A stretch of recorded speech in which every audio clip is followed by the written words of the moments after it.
The biggest difference I try to tell people is exosomes, it's about 1/1000th the size of a stem cell. And so therefore it penetrates the blood-brain barrier, right? You know, I don't know how they would do it really with exosomes, but I've definitely seen some of these younger girls coming in and telling me like, oh, this is what I would look like with fillers with AI. And I'm like, well, that's like painting on your own face, I guess. Human biologics needs a freaking human. Like for guys that are balding, you know, you said you look for inflammation. So is that a different, if there's like a disease process, is that the same kind of like thing as balding? Or like how would you kind of differentiate? Well, you touched on my favorite subject.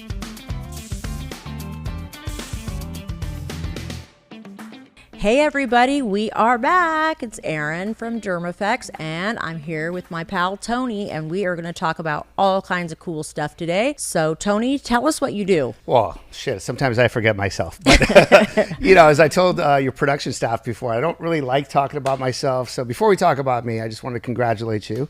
Well, thank you. You guys are now 20 plus episodes. Yes, we are. And for those of you that don't know, yes, there's tens of thousands of podcasts out there, but you are now in the 1%, less than 1% of podcasts in the universe make it past 20 episodes. Most people have a great idea.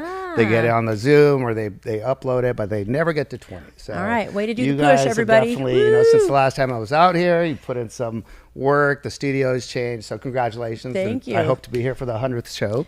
So that's thanks. super cool. Thank you so much. But yeah, last time we had way too much fun. I was invited on here to talk about stem cells and exosomes, and we ended up looking at hot chicks and ugly chicks, and I felt like I was on win, lose, or draw. And so we got a little digressed a little bit. All so right, now we're that we're here, we are ready to rock, and we're gonna educate, we're gonna teach, and we're just gonna talk about the future of regenerative medicine. I call it the Regen Revolution. So it's awesome. Well, you know, I know you guys got some feedback. Was there any question that popped off right off the top, or you know? Well, I know that one of my patients was definitely wanted to know like the differences of like exosomes. Like, how do you break them down? Like simply, like what do I tell people? Like, this is the difference between this exosome, that exosome, and the other. Well, you know, exosomes by definition, I get asked that a lot compared to stem cells, if you will, right? So you kind of hear those in the same phrase. Typically, somebody that's going to administer, sell, or offer stem cells, they also do exosomes. You kind of need the same medical oversight, you need the same type of insurance, and you need the same kind of administrator. So the biggest difference I try to tell people is exosomes, it's about 1/1000th the size of a stem cell. And so therefore it penetrates the blood-brain barrier, right?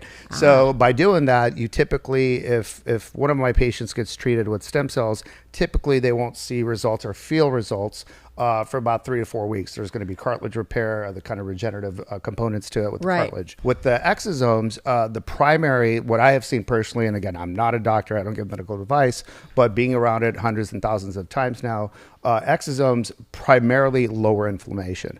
And if you think about pain in general, the primary root cause of pain first is the inflammation. You can't really identify even where the pain is without inflammation. So if you are just going to get a stem cell treatment or PRP, you're probably doing yourself a little bit of disservice if you don't first lower inflammation and give your body a chance to heal. And then I guess the answer to your question about what's the difference, you know, exosomes in general are exosomes. You guys can Google it up. You know, at the end of the day, the way that then they are manufactured to be able to deliver it, right? So we have exosome products here with us at Regen where they're for aesthetics, right? So whether it's getting rid of wrinkles, fillers, there's different scalp restoration. Believe it or not, I got a doctor down in Santa Ana. He does what's called P shots, so sexual wellness. They actually inject it right into your dingling for sexual wellness and ED, and he's having tremendous results. Oh, and awesome. These are common procedures, and he's pioneered a lot of them himself, and you know, that's what he does. Overall as well, I kind of joke as well, both stem cells and regenerative medicine in general, people are so used to taking pills, big pharma.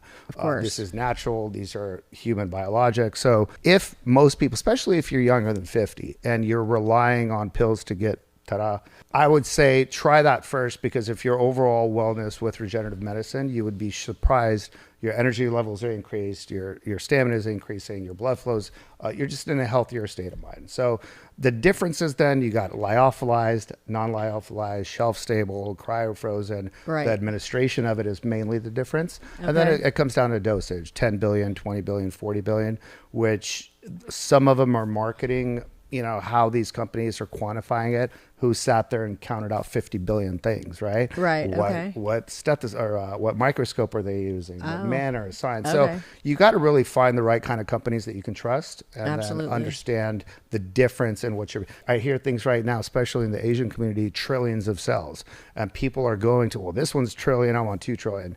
Now you're just being sold snake oil, right? Okay. Because you really got to understand the science behind it, and then understanding whoever you're. It's like when Botox first came out, and people used to sell it by the area. Correct. Now we were like, you got to know the units, because a unit is just a unit. That's a great analogy. I don't know how you mix it up or whatever, but like a unit's a unit, and you can never change the unit. So if somebody says, "Oh, I did half a cc," I'm like, so it doesn't mean any or I did, it's like how many units are in there. So. Selling it by the area is usually a scam. So I'm sure people are going to figure out how to scam and how to slice, because that's unfortunately what people figure out. It comes down to marketing. At the end of the day, if your product is produced in an ISO FDA approved compliant lab, the protocols that they use to process the material, getting it from a qualified tissue bank that's under FDA guidelines. So while these products are not FDA approved, they are created in an FDA compliant environment. And this is one of the biggest things I think we get right now. I was talking to one of your gals here. This will never be FDA approved, ever, guys. A heart transplant is not FDA approved. Right, because every heart's different. It's a human biologic. When you're transferring a human product to another human, it's Food Drug Administration. It's not a food, it's not a drug, you're administrating, right? Right. So the FDA still has guidelines in how you're turning this into a biologic. And so therefore, I think there's this kind of, the people that kind of dump on the industry are the people that probably are big pharma or somebody that has a vested interest into kind of leading you down this primrose path, if you will, right? I agree, big time. All right. Well, that's super cool that's coming up. Well, I have one question. Like, let's say, like for guys that are balding, you said you look for inflammation. So is that if there's like a disease process, is that the same kind of like thing as balding, or like how would you kind of differentiate? Well, you touched on my favorite subject, actually. As you guys can tell, I have a full head of hair if you're listening to this on the radio. Obviously, I've never tried it personally for scalp restoration. Mm-hmm. I know that my medical director, for example, Dr. Martin, he did it himself. He does it on camera. It's a topical, almost like where you're doing with microneedling. Okay. And you're rubbing the exosome almost like a cream, the same way you would as a microneedle. I know that there's some companies right now out of Japan that are, incorporating it almost like I want to say like a tattoo gun. Yeah. But it kind of goes back to the previous point. We are such at an infancy in this world of biologics, right? And then the question is, this has been around for 50 years, right? Other companies, Kobe, when he got hurt, I know that James, right? So all these guys went to Europe, went to Japan when they would get hurt for their Achilles, their knees. And in the United States, there had been this taboo stigma attached to regenerative medicine. So you say, well, why is that? And if you think about it, big pharma right now, when you look at it controls everything, right? Everything. And so when you see whenever there is that much of a profit component to anything, the way that you subjugate that or get people off of it is you tie it to something that's very controversial. So what they did is they convinced during the Bush 2, and Bush 1 probably, but Bush 2 specifically, they outlawed it for the moment. You couldn't even research it. Yeah. So poor Christopher Reeves, when he fell off the horse, by now he should have been flying again. Oh, boy, and this dude, it was like cannabis. Cannabis up until recently, we couldn't even study it. You couldn't do any kind of research on it. You couldn't grow it for research. Well, if they can't make money, they don't want it to come around. And it was categorized as heroin and cocaine and fentanyl. It's mind-boggling when you think about it. So if you kind of go down that path, you do understand why it is so new. And so everything from sexual wellness to, I hope they make it to make you taller pretty soon, but I haven't heard any of that research yet. But yeah, I think other than for the people that are vertically challenged, other than that, I think anything that surgery is doing, if there's a pill that they're giving you right now, I would venture that this won't hurt you. There are no side effects. There's never, as far as I know, unless you're being given some product that's mislabeled from China. Right. But if you're given a quality biologic, be careful of, because there's always going to be, you got to go to some place you trust for sure that does the research for you and really looks at the lab and that kind of stuff too. There's a lot of parallels in our industries too. I remember last time I was here, you guys had this great segment where you got 2 products. One was $300, one was $30. That's right. And you couldn't even tell the difference, really, can't. Right? I mean, that's the unfortunate part of the society we're in. So it comes back to who do you trust and who do you know, and making sure your products are vetted. Right. Okay, well, that's awesome. I think people are really, I'm always looking for the next, fountain of youth for all my people. You've been the pioneer in the just being space. like, yeah. I told you on the first show, first time I got Botox, I think damn near 15, 20 years ago was at your spot. All right, well, there it is, right? I definitely feel like that's a exciting, this is a new way to just look at youth, you guys. And I think from doing it from the inside out is super smart. Why wouldn't we want to change it from the inside out versus the outside in? And so I think that using it for all kinds of things is, up and coming. And I think that exosomes are just going to be the beginning of all kinds of, it's really the brain of the cell too, is like, so it's telling that cell what to do. So like you get a bunch of fresh exosomes in there. I think it's awesome. I think that, it is human derived, but also with the human parts of that, people are afraid of diseases or they think it's like an aborted fetus or something like that. It's absolutely not what it is. You need the baby to actually survive for you to be able to harvest the stem cells and exosomes. It's coming from the umbilical cord. It's kind of that jelly fluid. Yep. The Wharton's jelly is a term you hear a lot. Yeah. That's what we use.